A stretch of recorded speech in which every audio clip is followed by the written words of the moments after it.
লক্ষ্মীর ভান্ডার নিয়ে ফের দুর্নীতির অভিযোগ তুললেন মুখ্যমন্ত্রী। 3 লক্ষ পুরুষ লক্ষ্মীর ভান্ডারের টাকা নিতেন, যার মধ্যে শুধুমাত্র জঙ্গিপুর ব্লকেই 4,500 পুরুষ লক্ষ্মীর ভান্ডারের টাকা নিতেন। এমনকি পুরুষরাও বিধবা ভাতা পেতেন। যা অবস্থা, ব্রিগেডকে জেলখানা বানাতে হবে, মন্তব্য শুভেন্দু অধিকারী।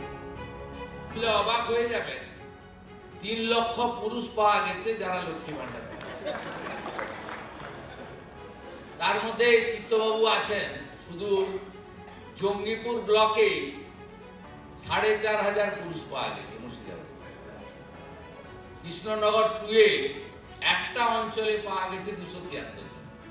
কি ভয়ঙ্কর দুর্নীতি!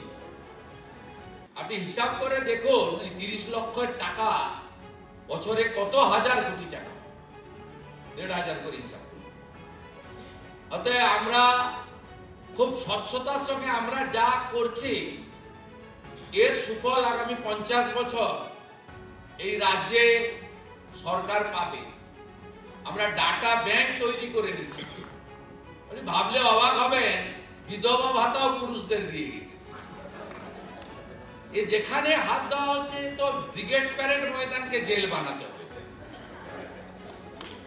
আপনি যেখানে হাত দিচ্ছেন, কেউ আসবেন নবান্নতে, আমার টাইম নিয়ে চা খাওয়াবো আপনাকে, আপনি যেখানে হাত দিবেন সেখান থেকেই পচা দুর্গন্ধ বেরোচ্ছে।